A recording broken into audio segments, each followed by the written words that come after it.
Hello! And I got the fairy lights out again.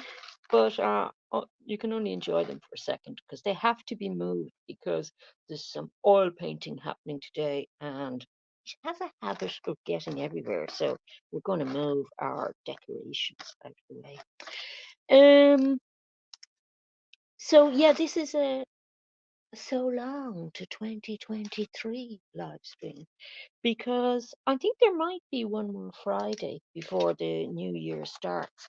But I decided to have a little bit of a break before the next year comes around because I want to spring into action with, sorry, getting fairy lights out of the way. I want to spring into action next year, full of energy, you see. But I have two paintings left over, kind of, from last year that I haven't finished yet. And I don't like having things hanging around going into a new year. I want to have all new projects going and start the new year with kind of a clean slate in terms of not having anything to finish up because the ones that have to be finished can kind of hang over you a bit. So these are two oil paintings. This one is too long to fit on the screen. And I have bits and bobs to do to them. This one probably has more work. This one is a simple oil glaze I'm doing on it. So we'll start with that one so you can see what a glaze is like. And glazes are magic. I did a short video and a live stream on glazing before, and I did a technique called grisaille. Um, and grisaille is painting something in black and white tones and then adding the color with glazes kind of washes in oil of color. And it's like magic, you know. I was doing colored pearls. The other thing is, this is a podcast because I think I'll be very chatty today because, you know, I'm in a good mood at the end of the year. Got loads of work done. I'm not saying all the chat will make sense, but it'll be kind of podcast friendly, you know, that sort of way. Um, so it'll be, you know, if somebody wants to just listen instead of watching things about glazing, that's fine. But not everybody is doing oil painting, see, so they're kind of interested in more general art stuff. But for anybody who is, sorry, I'm trying to get this in picture.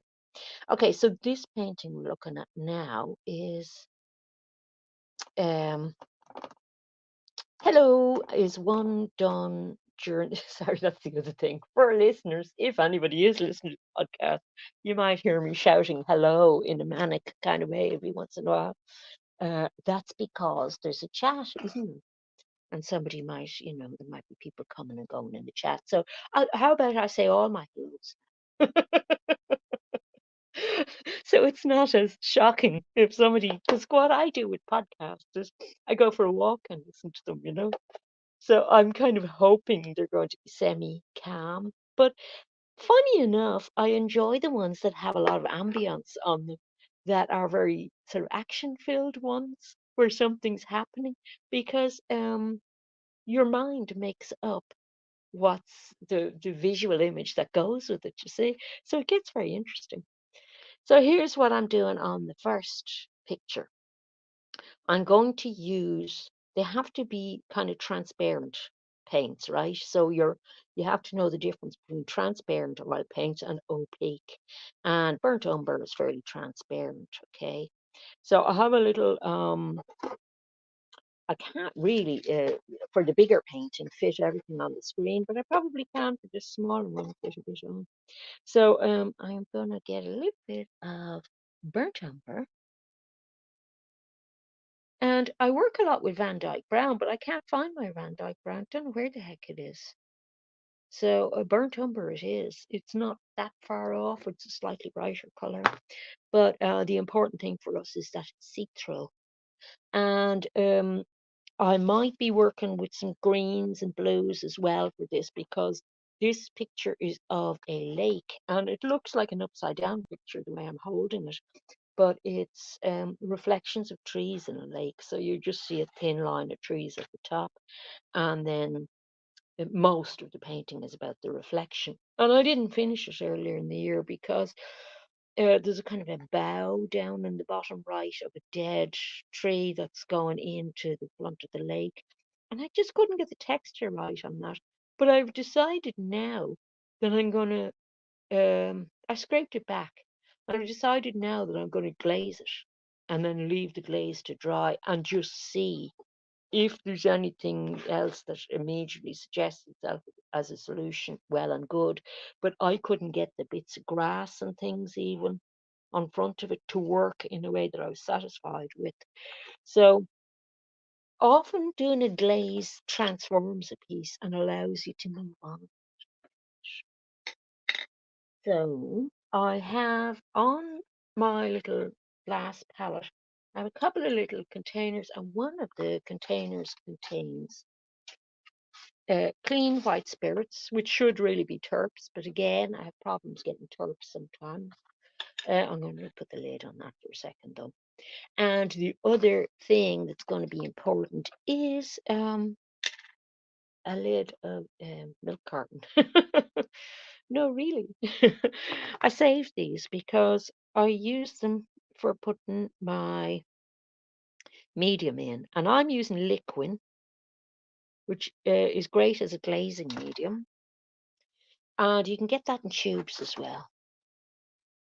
So when people talk about a oil painting medium, they sometimes might be referring to linseed oil, or I have quick drying medium here, which I got recently and I absolutely love. I'm not going to use that today because I don't necessarily want the glazes to dry out really quick. I just want them to dry evenly so nothing in the painting gets damaged. And the liquid is it's actually the when you get it in a tube, it's a bit more jelly-like, I think, but I like it in this semi-viscous state. And you add a little bit of your pigment into that. But the reason I use the milk cap is because um, the liquid will dry out solid in about 2 days, I think.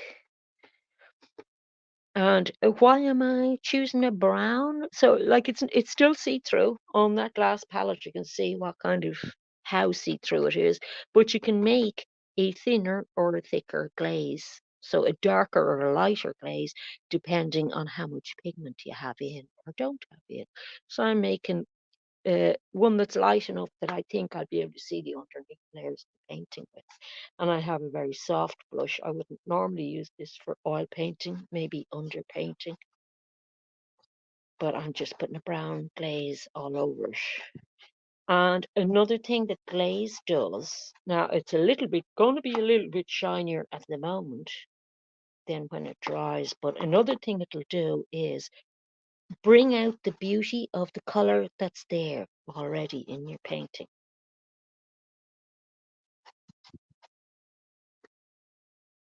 And I sometimes, if I have terps, I'll mix a tiny little bit of terps in with this. But I don't like to with white spirits because I discovered with white spirits that it leaves things a little bit more chalky than I like it. And I don't know if that's just a chemical thing or what, the terps is superior. I'm also trying generally to use less. I'm going to move my palette over so you can see as I work across. I'm only working in one direction at the moment. I'm also trying to use less white spirits because of the smell, because I get headachy and everything working in a small space. And last year, when I started working in various other media, like I took up working in jelly gouache and was working a lot just indoors really, but working a lot with jelly gouache, trying it out, and I was enjoying it as an alternative to getting out the oil paints all the time. I mean, I love oil painting, but it takes oil painting. Thing with oil painting is it can take a lot of setup and a lot of cleaning up. So it's a drag, and the smelliness as well puts people off. And you can buy all sorts of solvents that are not smelly but they're dearer solutions. They're just that bit more expensive, and that's kind of off-putting as well. I believe they're very good, though. I was looking into um, the idea of maybe using water-soluble oil paints recently, because I had bought a tube of artisan water-soluble oil in yellow by mistake. Now I can see here, sorry, interrupting myself there, but I just want to show you that I can see where I don't have the coverage I want. So I'm going to, before I start working in another direction, I am going to, I'm trying to get the lid off this thing is present me with the safety catch, and I'd actually need a child to help me to. So yeah, I was going to investigate the idea of buying a few more basic colors, because you don't need very many colors to get started, you say, if you know how to color mix. Uh, and I was doing a lot of color mixing during the year. I will be talking a bit about 2023. I don't often look back on things, but I do enjoy looking back on art things, I have to say, because you learn so much from looking back on your art work at the end of the year. And that's why this year, same as last year, I did an end of year couple of videos. I did them a bit differently this year. I had one video just about sketch pads and another video about paintings, kept them separately because I did a lot of paintings this year. I think I did 10 or 11, which is good going. Some of them small. That doesn't mean necessarily you did less work for them or anything. So no wonder I need a rest at the end of the year. But anyway, about the water-based oil paints, which sounds like a contradiction in terms. I'm going in another direction now. I investigated through videos and websites and things uh, how to get started with them, and people doing reviews of them. And during the course of that, I started thinking, I don't think they handle as well as ordinary oil paints, you know. They don't look as juicy because I think the actual paint in the tube and everything, I think there's some oil in it. Now look how lightly I'm going on this layer with my soft blush. This is not something that you just pour on loads of and then, you know, run amok. This is something that you're just very, very careful with. Now, that would be very nice as a finishing glaze, as is, right? But if I decided that it didn't have enough brown tones in it, say, for example, I could come along and do like a darker bit like that with brown, mix up more pigment in it, and work into a specific area to have it more brown in particular areas. Like that grass, we'll make that grass a bit more brown. I like it very orangey. Well, let's say we want to emphasize the oranginess. Let's do that. Because there's not actually too much I want to do with this particular painting. There's another thing about glaze that is lovely, and I'm really hoping you can see this okay.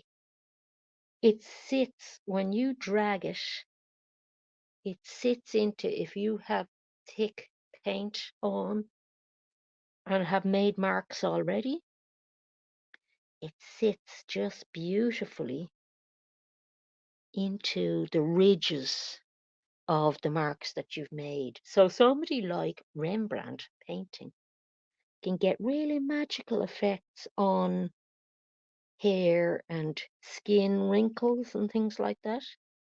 That you look at them and you go, that's magic. How did he do that? How did he, paint that on? Because if you're a painter, you're constantly looking at other people's work on how do they do that? You know, I like that effect. I'd like to be able to get that effect. How does that happen? And a lot of the old master effects, you see, are got like this. It doesn't have to be on very scrapey impasto paint. It could be on very, very thin paint, like Jan van Eyck kind of thin, you know, just built up with layers and layers and layers. And he might have like robes on some important uh, town figure, and the robes have all kinds of jewels and everything on them, and you can get fantastic jewel-like effects. And that's why I was painting pearls that day. See, let's get out. The only trouble I have with glazing is remembering what colors are transparent and what not. Because if you put on an opaque color, clearly, if I were to put opaque, meaning not see-through, if I were to put a not see-through color over this area here, it would hide all my brushwork I've done so far, wouldn't it? So the way to tell if something's opaque or not. And I'm wishing this was in Indian yellow, but for this job, I'm glad it's orange. I find Indian yellow very hard to get. Have a tiny bit left, but look, we're down to critical levels now. Indian yellow is the one made from cowpea. But don't ask me why something made from cowpea is expensive, but it is. So I've just wiped off my brush to clean it a bit because we're in the same kind of earthy color vibes at the moment. And I'm dipping into the orange and wiping across so that we can see whether it's a transparent or opaque color. The more transparent ones, I'll be able to see the glass throws. That's fairly transparent, that color. It is a cadmium orange. And really, in oil paints, you don't need all these in-betweeny colors. Um, there's basic colors that you need, but only a few. One of the things when I was flicking through my sketchbooks in that little video upload that I was showing you, I'll go thicker so you can see the orange button, was Zorn palette work and uh, paintings that were done in um, split, I think they were called split complementaries, no, split triadic or something. So three colors, a painting that was just done in three colors, but you got all your colors out of those three colors. And you know, it's limited, but you learn a lot about color by doing it, you know. So, yeah, you always learn something, don't you? Even if it's not your medium. Um, I learn things from stuff that's not even about art and apply it to art, you know. It's an outlook, isn't it? And when you learn something new, I think it always comes in useful somewhere or other. So I went very orange just to demonstrate. And I don't like it that orange. So I'll show you something else about glazing that's great. And that is the wipe back. If you're going to wipe something back, do it with a soft cloth. So, and watch out for hairs. I am constantly shedding. So, just killing the creature. And it's always shedding time of year for me, but I shed a little there. So that's better. The orange was taken over a bit. So I'm going to go back in with re-establish the brown a little bit, because I also would have taken off a tiny little bit of that uh, glazing medium, the liquid, and I don't want to have different shininess all over. That can be fixed on your last layer of glaze if you are doing a few layers. But you can do a layer of glazing without color as well. And the purpose of doing that would be just to finish the painting. Um, in the old days in the Royal.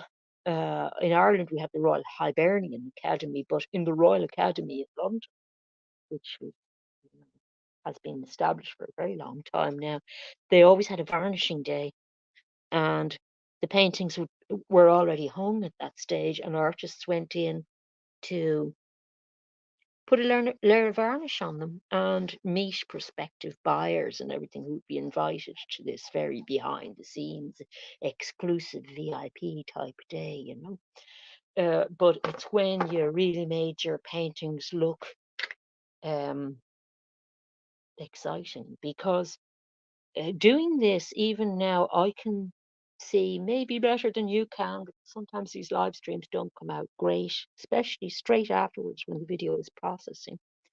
Um, what happens is, if you've got highlighted bits, the varnish layer is sitting on either side of those. So some of your little highlights and things will just be just looking sweet after the thing is glazed.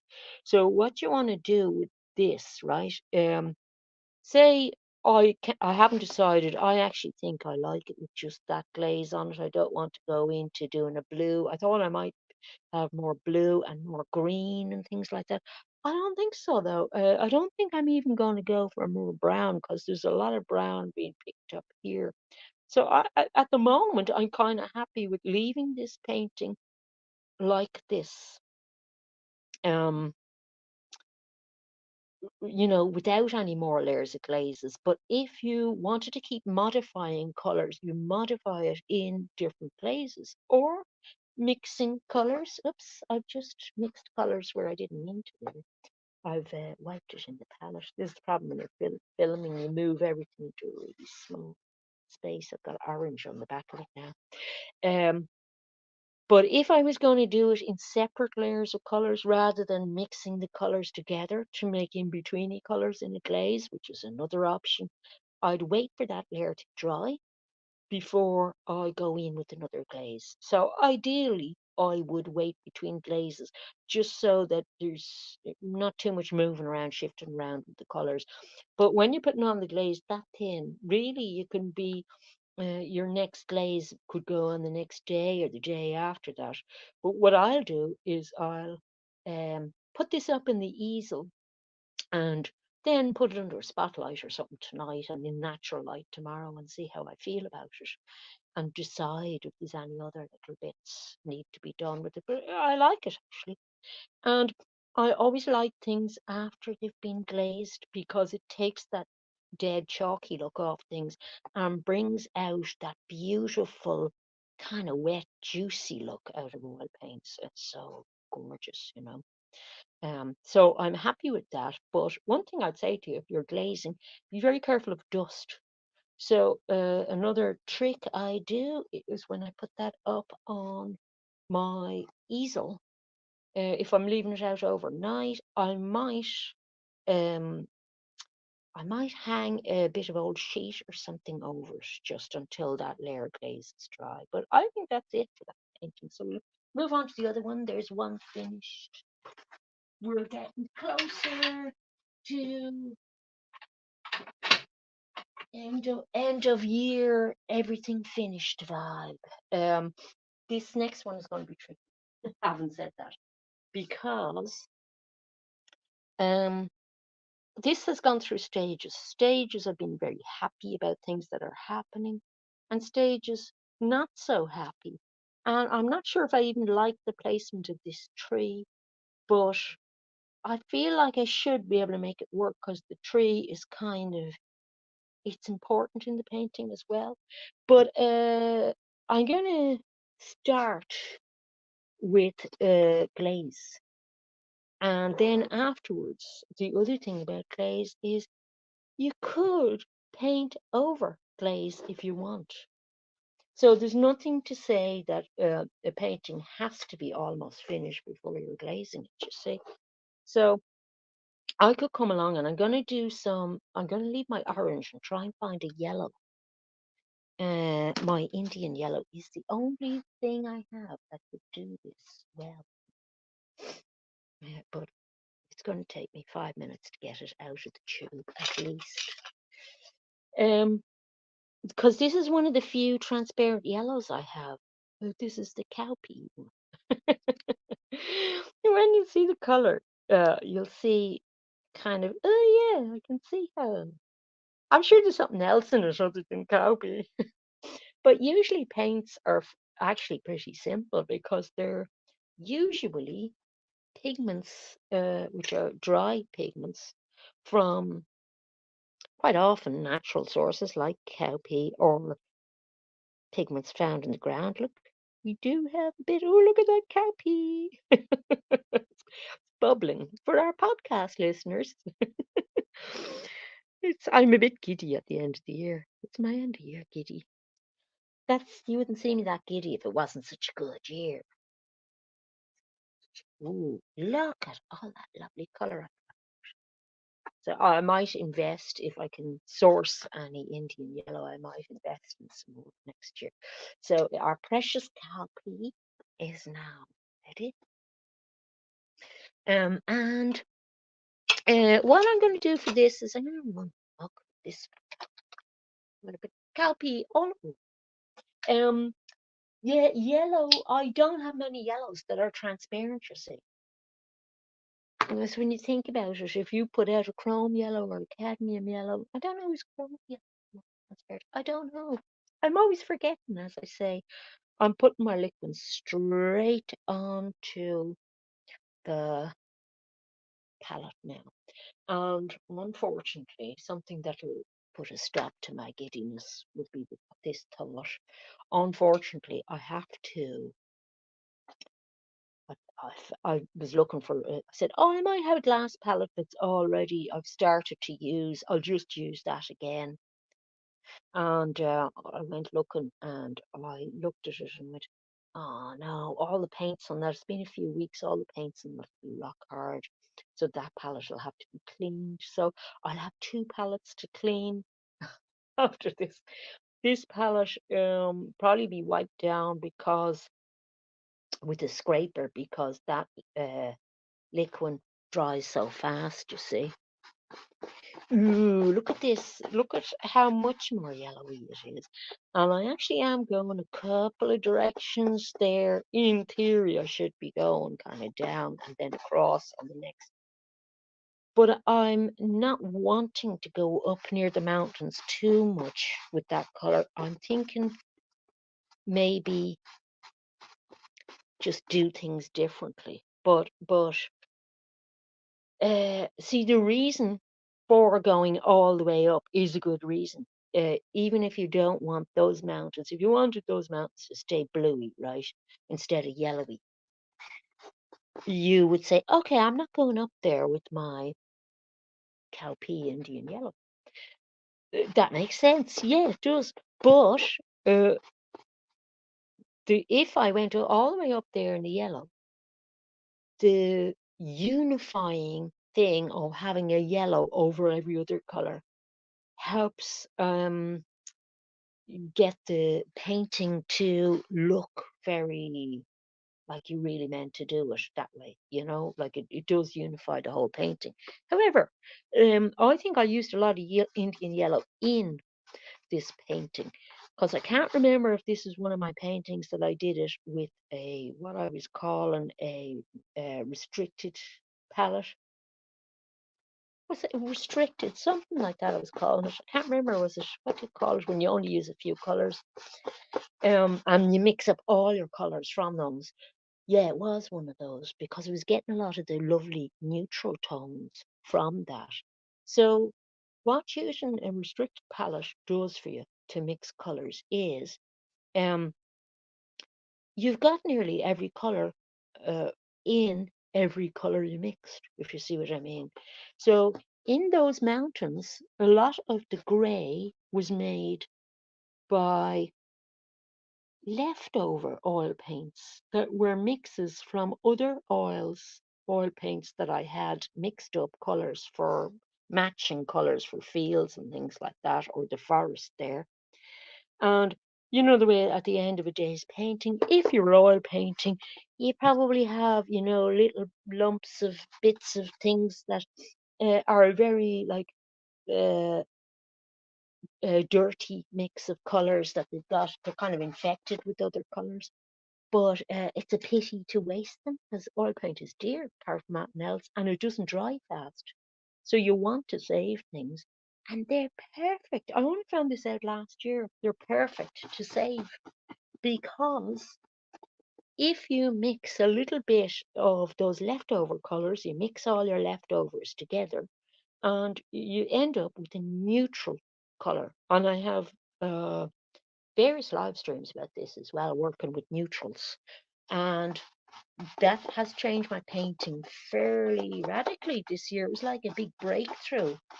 Oh, what the heck, we're going to go for Indian yellow on the sky as well, just to see what happens. So have a look at the before, okay? And then we'll see what it looks like with Indian yellow in the sky. Now, really, there's a lot of this painting is mid-distance. I look like I'm just putting a coat over the top of the painting, but I'm actually thinking about this painting isn't as finished as the other one. So I'm still thinking about how I'm working on it. And because it's mainly mid-distance, I've got uh, hills in the background and things go bluer as they go towards the background, but I also have rows of trees. So I can work in with glazes into that row before it turns into the bluest blue and pink and grey in the background of the hills. So that gives you the impression of receding into the distance. And that was one of the ideas I wanted to play with in that painting. The other thing I want to play with is the greens in this tree. So we'll see how we're doing for time. We still have a half an hour. So the thing about these, right, and another thing I love about glazing is that if you've kind of lost contact a little bit with the painting, and oil paintings, you could be working on them a much longer time than um, maybe acrylics or gouache or something. I do anyway. I don't know why, but they just, maybe it's because they're so, you can push them around a lot, you see, because they're so, take such a long time to dry. I do that, you see, when I'm working. So you're wanting to work with them more. So I'm going to push this Indian yellow up. Oh, we're running amok with the liquid here today. I'm going to push it up all the way up into the sky because I can wipe back if I don't like it. And um, you can wipe back a bit or a lot. If you wanted to wipe back and remove all the glaze, you probably need some white spirits or turps on your cloth to do so. But if you just want to wipe back a little bit of the effect and lighten the effect of the color, sort of wash, um, you're just wiping back a little bit with soft cloth. And if you're somebody that wears what Americans call pantyhose and what we Irish call tights, if you're somebody that wears tights, save your old tights because they're great for wiping back with. So let's see what this looks like going up into the mountains. And I'm trying to avoid the orange because I want to start over here because I particularly liked the idea of greenishness over this mountain. Oh yes, very nice. If I was Da Vinci, I'd start going on about sfumato now for cloudy effects in the distance, but I won't because I'm not. I'm nowhere in the technical place, same place. But these are, you think of these guys when you're painting because they're the forerunners of modern techniques. So you see the way I got away with putting that yellow on the sky and still have retained a pink sky. But if ever you're looking at a painting, say, you're on your holidays this time of year and you go into a public gallery and look at the old masters, you might see skies that you can't decide if they're blue, grey, or yellow. And this might be why, or brown even. And this might be why, because they've got layers of glazes on, you see. I ran amok there. I don't know what I was at there. I think I was making a cloud or something. So looks like something else should happen there for me. But see the way that yellow, I was a bit iffy about using it because I was afraid it might overwhelm the blue. But I'm glad I did this because I think this is looking nice now to me. I don't know yeah, it looks, I'm looking at my computer screen there and I have the stream up and it looks a bit washed out. Um, I think to you guys, but I can see the yellowish cast on it there. But it has also retained all the beautiful pinks that I wanted. So I'm very happy with that. So that worked. Phew.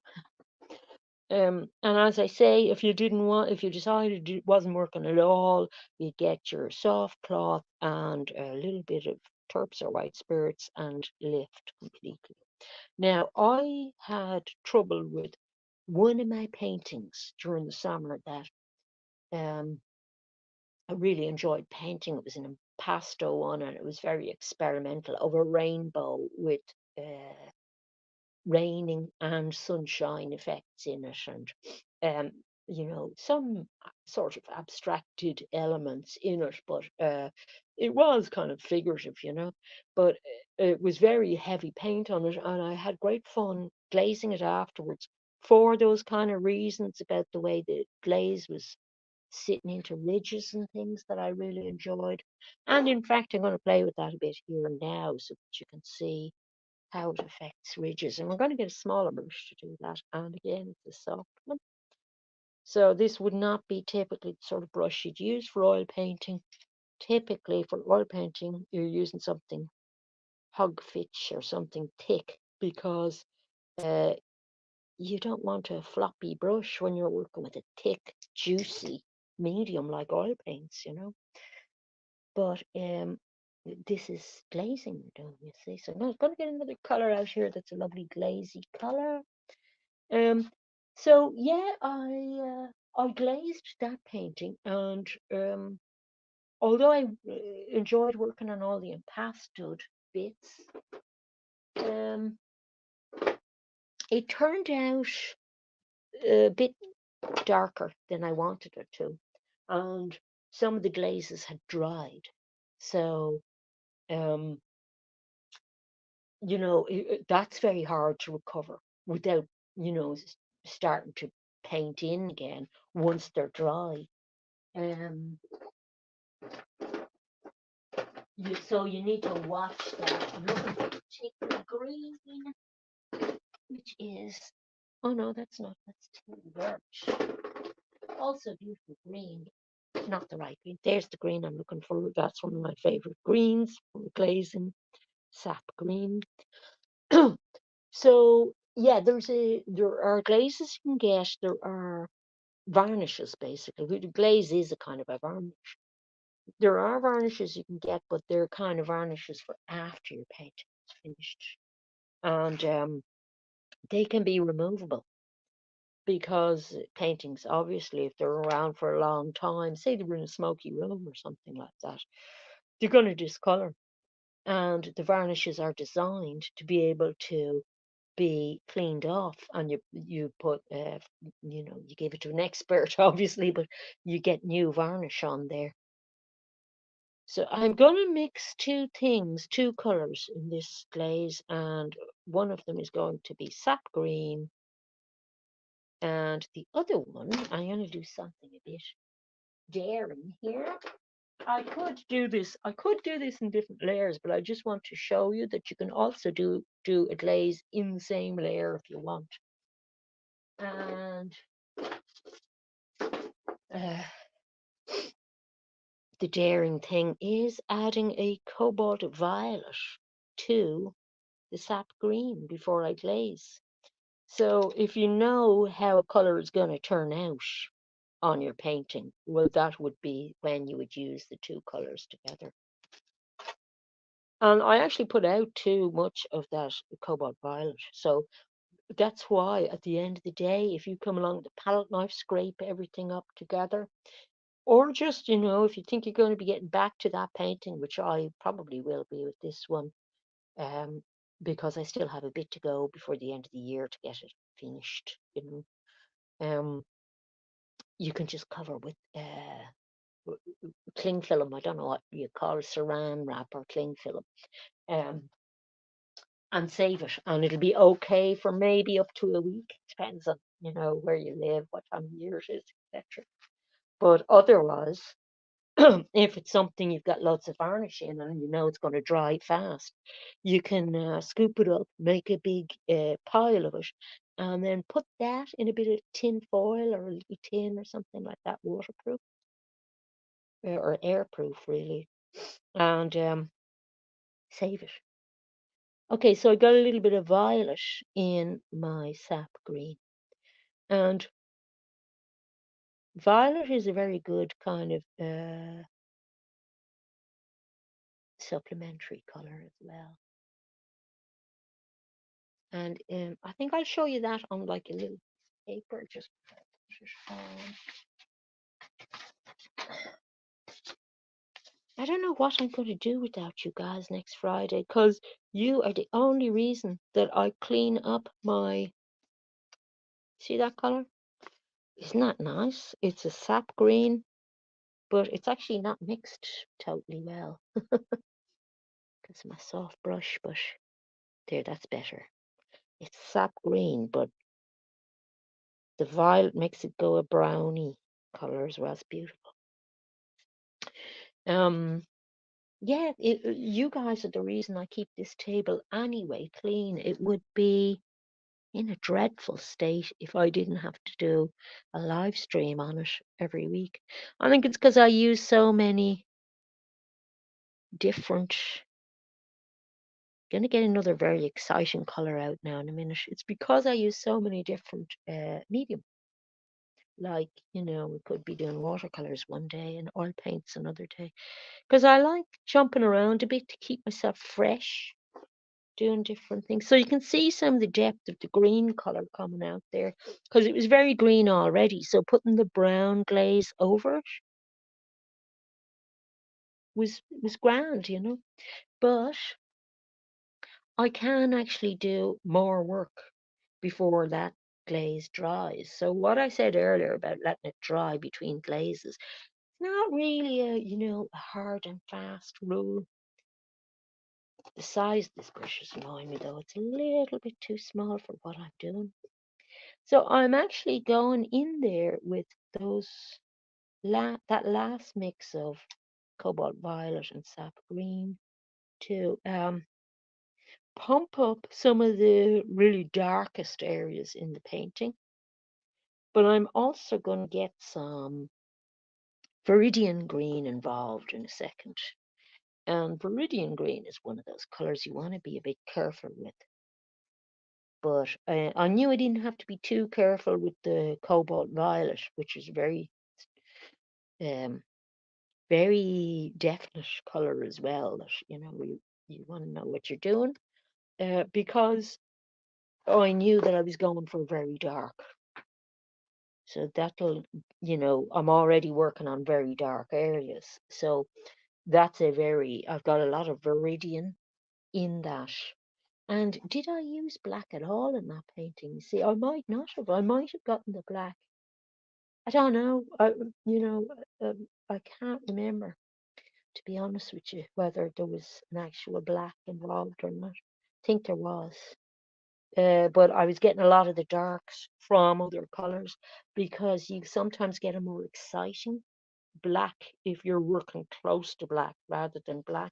And then you can just, by the time you come along with the really black, black, black, black, it looks so exciting in the middle of all the rest of what looks like black but wasn't really black. It just makes all these things make it more exciting. And for example, the cobalt violet, which you can see me just fiddling about with in the very, very corner, um, that is going to be fantastic against the next color that we're going to use. So I'm going to actually make it more cobalty violet down here. And you see the way the modification is happening there, just little places. Um, I can keep doing that without the painting being dry if I want, as long as I'm not working over the same bit too much. It's okay. You're not gonna be shifting that glaze around too much. So I'm working with a cadmium orange as well now. And I had other colours that it's a pity you can't glaze with really. I had a beautiful emerald green, but it's a lovely colour, but it's opaque. So I want to really think about that when I'm glazing. So instead of that, I want something that it's a much darker colour, but it's in the same emeraldy kind of um vicinity, if you know what I mean. And that is my Viridian. And one of the things that beginner painters do a lot, greens are very difficult, you see, like, so I understand why they're doing this, but they can overuse um this green a lot.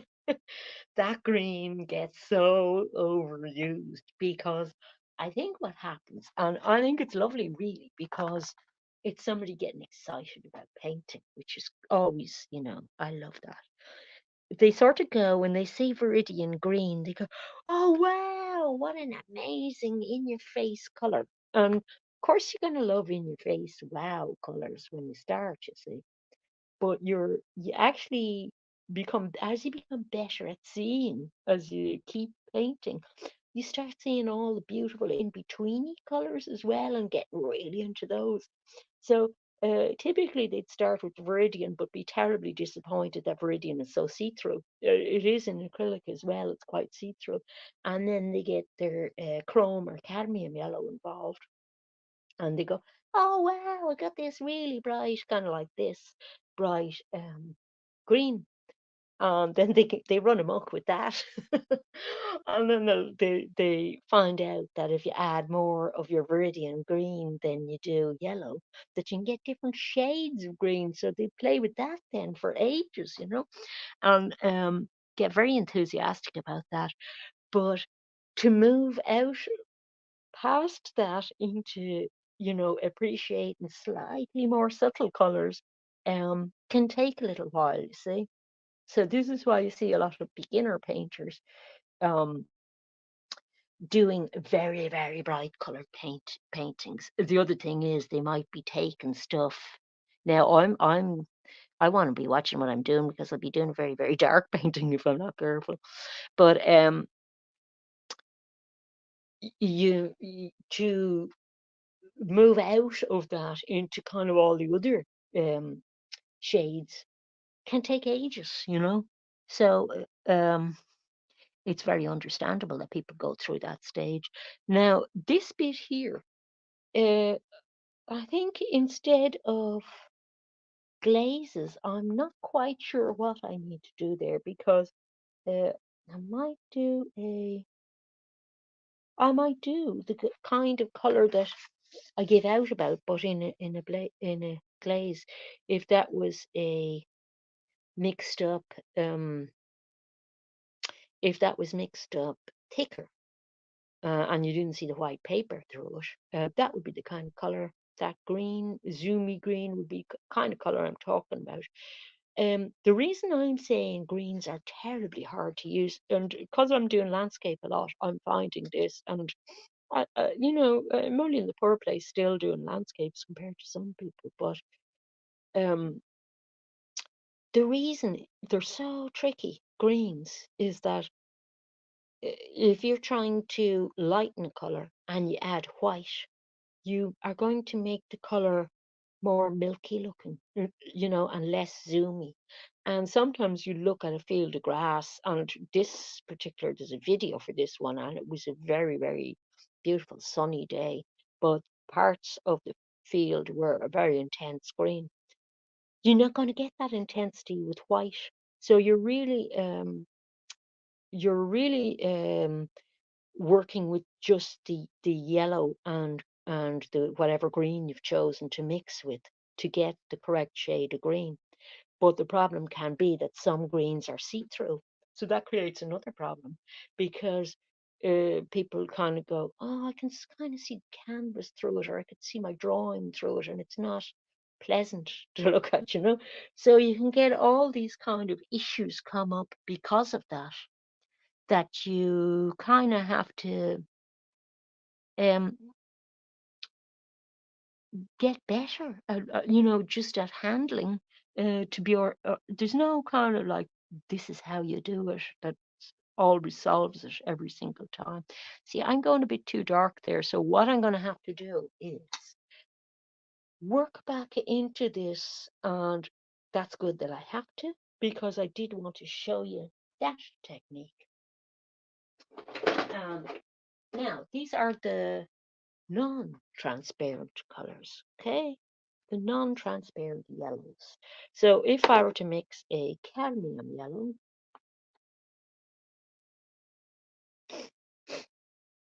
and I've managed to not have my white spirits involved at all yet, so I'm not choking or anything from all the fumes in a room with the fire on and all the doors closed, you see, in winter. So you see that when I'm dragging that, even if I put some of this in it, it's not, look at, even with the stuff in it, it's not that transparent, you know.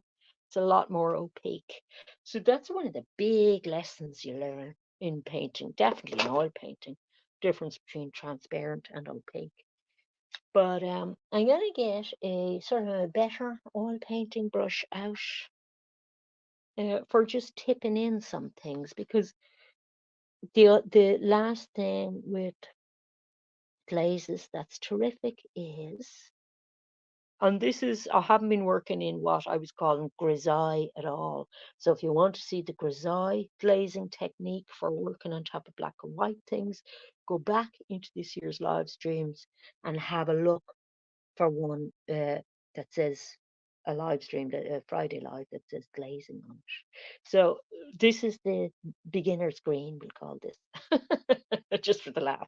This is the sort of green that beginners typically can get, because it's this is like you're starting to get good at mixing, right? You understand, you're at the stage, you understand that when there's lovely colors in the tube, but that there are all these colors in between that you might like to use if you're trying to actually match something that's in front of you. And this might be one of the first greens that you get, a lovely kind of a very spring, bouncy spring green, and it's beautiful. But I wouldn't have gotten that with the glaze, because when I come down here onto the painting, can I zoom in for you? Is it going to focus? I think so. So hard to tell if it's going to zoom for me or not. And it's going dark in here as well. So you see the way this is a different thing to a glaze happening now, isn't it? This is painting, not glazing, because I'm using an opaque paint. And then if I want to keep painting, I'm modifying that layer. Now I could still use my liquid if I wanted to paint in a not very built up-y kind of way. But if I want to actually model things and move around shapes and everything, I'm painting in the tree in the foreground here. I'm not really happy with the. I have done so much work on this tree, and I just can't get it in a place that I'm really happy with it. Next year, folks, next year I'm going to get better at landscape. And do you know what else I'm going to do? Because we're saying so long to 2023. So um, it involves looking forward to 24. So I've had thoughts about 24, what I'm going to do. And one of the things I'm going to do is I'm going to I'll bring you guys along to the beach, go to the beach and do a painting session at the beach. And the people I have to thank for that, for enthusing me for that one, are it's a woman called Ruth, and I cannot remember her second name. This is so me. I want to thank somebody I can't remember their name. She is a Dutch lady, and she paints on the beach amongst other places, but she is fantastic at skies and beachscapes. And when you think about it, a beachscape is tricky. I think it's very. This is supposed to be rocks here, so I don't want to go down it with the green, but and yet it doesn't really look rocky. I'm sort of poised between wanting to paint this naturalistically and wanting it to just suggest the things I'm painting. But so she is fantastic at seascapes, which I think are difficult because often skies can be like three-quarters of the thing across, just an expanse that's nearly all one color. But she sort of finds the interest in them and works with texture and everything in a wonderful way. Now, I don't know if next year I'm going to be as impasto-y as this year. I don't know why this year turned into a very thick painting, impasto-y kind of year, but it did. But that's one of the things that one of the places I want to go next year. And I don't want to torture myself, so I go on a day that's kind of nice-ish, but I don't want it too nice a day because it'll be packed. I don't want to be on a packed beach with loads of people screaming and shouting, coming over to chat or whatever. I'd like to be on a fairly empty beach. So a spring day maybe. I'd like to do that. And of course, in spring, when spring comes after we're over the darkest moment of the winter now, you see, because we're just after the winter solstice, aren't we? So the days will finally start getting a little bit longer. Trying to work some subtlety into the colors now. That's what I'm at. I'm trying to work some subtlety into the tree as well. Um, and I'm going to go back into glazing for a second. I just need a soft brush. Um, so yeah, I will be going back out into the countryside in spring when the weather starts getting a little bit better because I've had actually some very not windy days, but it tends to be very windy, but definitely very wet in Ireland over the winter. And one tends to just do other projects more than you would at other times of year. Whereas the minute the weather's nice, I'm out there, man, and I'm wanting to. This is a glaze now I'm doing here. And I'm wanting to, but I'm not glazing over the new paint bits. Okay. Um, and I'm wanting to get out, like for the rest of the year, basically, once the weather turns, get out as much as I can while I can. But like for the rest of the year, I am just resting up, basically, finishing this one off, not starting any new ones. Um, Doing other stuff I like doing, the little book thing that we made. Um, the little set, the Christmas gift kind of set we made. I started using that myself because I'm reading a book, and it's actually a good system. I like it. So I invented a good book reference system for myself out of doing those live streams. Because what I tend to do when I'm reading a book, if it's the sort of book that, like a non-fiction, that you might need to take notes on, to remember things that were said in earlier chapters and things to build on your knowledge. Um, I tend to take notes a bit too extensively and then not want to read back over them. I tend to just take them as a memory aid, but there's no need to take them, that kind of way. So the little notebook that I had was just the right size to just jot down the page number and then use my little stamp to go to the correct page and draw attention to the right bit. And then I had my little pencil for doing active learning of taking notes and margins and things. So I was happy enough. And I'll be able to keep the notebook, you see. So when I want to build on that knowledge later on, I'll go back to where I saved a little matchbox with the notebook in it.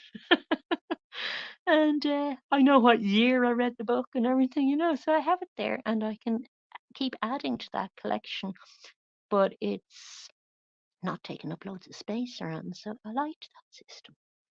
Okay, so you got an idea of how I'm using the glazes anyway. And you can glaze in black or anything you want, I'm just obviously leaving some of the darkest glazes till last or using them beside glazes of the paler, the yellow we were using and everything, the Indian yellow, to establish the correct uh, color balances and everything.